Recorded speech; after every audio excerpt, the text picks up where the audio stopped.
Somos el equipo 2 y en esta presentación final hablaremos sobre quién o qué controla la glucosa. En esta presentación no solo hablaremos un poco más a fondo sobre la situación problema, también explicaremos un poco más sobre los mecanismos de consumo de glucosa y los mecanismos de acción de insulina. También para enriquecer un poco más nuestra investigación pondremos las respuestas generadas por ChatGPT y para finalizar pondremos nuestras conclusiones sobre lo que nos llevamos de estos temas. La glucosa es una fuente esencial de energía para el cuerpo humano y su uso está cuidadosamente regulado para mantener un equilibrio adecuado en el organismo. Después de una comida, los niveles de glucosa en sangre aumentan, lo que permite que ciertos tejidos como el cerebro utilicen esta glucosa de manera inmediata para mantener sus funciones vitales. Eso es especialmente importante porque el cerebro depende casi exclusivamente de la glucosa como fuente de energía.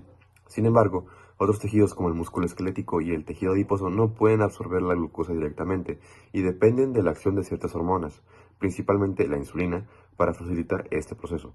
La insulina actúa como una llave que abre las puertas de las células, permitiendo que la glucosa entre y sea utilizada o almacenada como glucógeno para su uso posterior. Este mecanismo de control es fundamental para evitar que los niveles de glucosa en sangre se mantengan elevados durante mucho tiempo, lo que podría provocar daños en distintos órganos. Esta diferencia en el comportamiento de las células frente a la glucosa nos lleva a cuestionar por qué algunos tejidos pueden utilizarla directamente, mientras que otros requieren estas señales hormonales para llevar a cabo el proceso. Entender estas diferencias es clave para comprender trastornos como la diabetes, donde la regulación de la glucosa se ve alterada. Bien, la primera pregunta del caso plantea de qué depende que algunas células puedan emplear directamente la glucosa, mientras que otras requieran de la participación hormonal. Para responderla hay que entender los dos métodos de consumo de glucosa que tienen las células, por lo menos en el cuerpo humano, que son los métodos dependientes de la insulina, que se da en los tejidos justamente sensibles a la insulina, como el hígado, como el músculo, como los adipocitos, y por otra parte, el consumo de glucosa no mediado por insulina, que se da en los tejidos no sensibles a la insulina, pero también en los sensibles a la insulina. Los no sensibles, algunos ejemplos podrían ser los eritrocitos o las células sanguíneas en general, y las células nerviosas o las células del cerebro.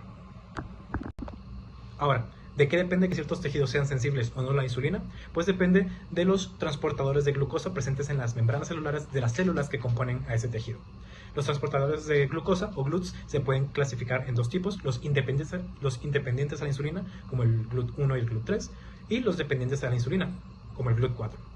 Los GLUTs funcionan como proteínas de canal, como proteínas transmembranales, para la difusión facilitada de la glucosa, justamente de medio extracelular a la fase citosólica de la célula.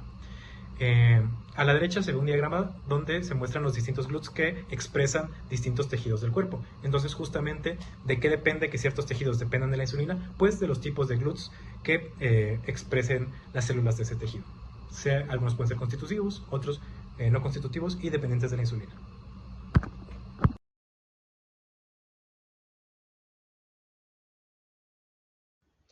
En cuanto a la respuesta de ChatGPT a esta primera pregunta, la herramienta de IA contestó lo siguiente. La capacidad de algunas células para utilizar directamente la glucosa depende principalmente del tipo de transportadores que expresan en su membrana plasmática. Por ejemplo, las células del sistema nervioso central, como las neuronas y las células gliales, poseen los transportadores de glucosa GLUT1 y GLUT3, que funcionan de manera independiente de la insulina, lo que les permite captar glucosa de manera constante y eficiente, independientemente de los cambios hormonales. En contraste, tejidos como el músculo esquelético y el tejido adiposo expresan predominantemente el transportador GLUT4, cuya actividad depende de la acción de la insulina. Cuando esta hormona se une a su receptor, se activa una cascada de señalización que induce la translocación de GLUT4 a la membrana plasmática, facilitando la entrada de glucosa en la célula. Cuando se le preguntó a ChatGPT sobre las fuentes de las cuales se obtuvo esta información, nos proporcionó referencias a dos libros. La octava edición de Biochemistry de Berg, Taimoxo y Stryer, publicado en 2015, y la cuarta edición de Molecular Biology of the Cell, de Alberts, Johnson, Lewis, Raff, Roberts y Walter, publicado en 2002, aunque no proporcionó capítulos o números de página específicos. ¿Cómo ocurre la acción hormonal en aquellos órganos que lo requieren? La insulina es una hormona de naturaleza peptídica secretada por las células beta del páncreas en respuesta a un aumento de concentración de glucosa plasmática, principalmente tras la ingesta de alimentos ricos en carbohidratos. Esta hormona fue descubierta en 1921 y se considera principal hormona anabólica ya que promueve el almacenamiento de energía en forma de glucógeno y lípidos. Una vez secretada, la insulina se une a un receptor tirosina quinasa en la membrana plasmática de las células blanco, principalmente en el músculo esquelético y el tejido adiposo. Esta unión desencadena una cascada de señalizaciones intracelulares a través de la vía PI3K-AKT, que culmina con la translocación de transportadores de glucosa GLUT4, así la membrana celular, permitiendo así la entrada de glucosa desde el espacio extracelular al interior de la célula. Una vez que el citoplasma, la glucosa puede seguir distintas rutas metabólicas dependiendo del tipo de célula y la necesidad energética. En el músculo esquelético, la glucosa se puede utilizar en la vía glucolítica para la síntesis de ATP o bien almacenarla como glucógeno mediante la acción de glucógeno sintasa. El tejido adiposo, en cambio, la glucosa se convierte en un glicerol 3-fosfato y es utilizada para la síntesis de triglicéridos, promoviendo así el almacenamiento de lípidos. Este proceso reduce la glucemia y contribuye a restaurar la homeostasis metabólica. En patologías como la diabetes mellitus tipo 2, la acción de insulina se ve comprometida debido a la resistencia de insulina o una producción deficiente, lo que genera una hiperglucemia crónica y múltiples complicaciones sistemáticas.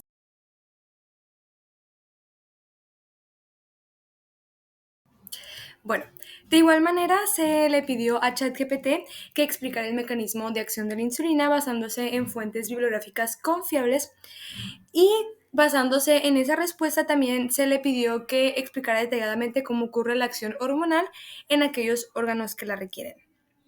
La respuesta que obtuvimos fue primeramente en la explicación de la secreción de insulina.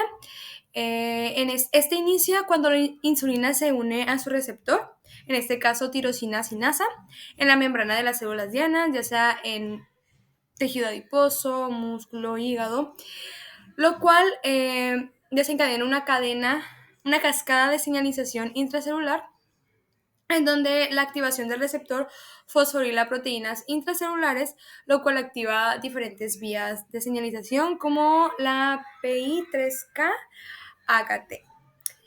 Esto lleva a la movilización del transportador de glucosa GLUT4.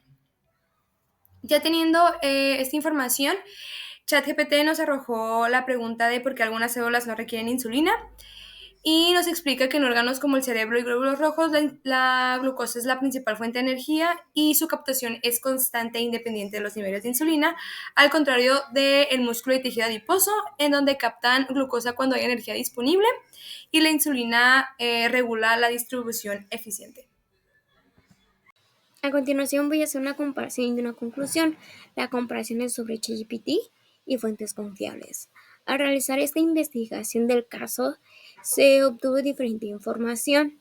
La información proporcionada por ChatGPT es clara y bien estructurada, pero tiende a simplificar algunos conceptos y no siempre incluye referencias directas o fuentes científicas.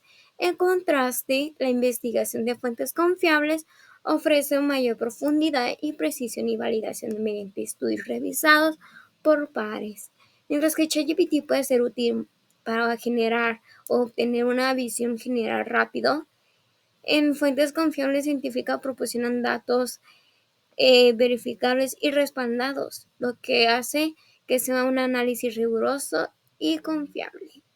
En conclusión de este proyecto, de esta investigación del caso, la comparación entre la información generada por ChatGPT y la obtenida de fuentes científicas evidencia la importancia de utilizar ambas estrategias de manera complementaria.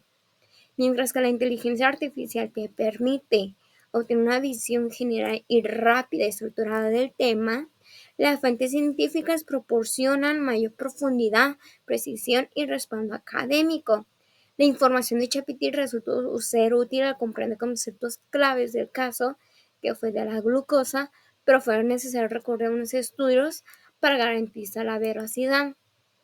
Por ello, en un ámbito académico y científico, es fundamental validar información con fuentes confiables para asegurar nuestro conocimiento adquirido.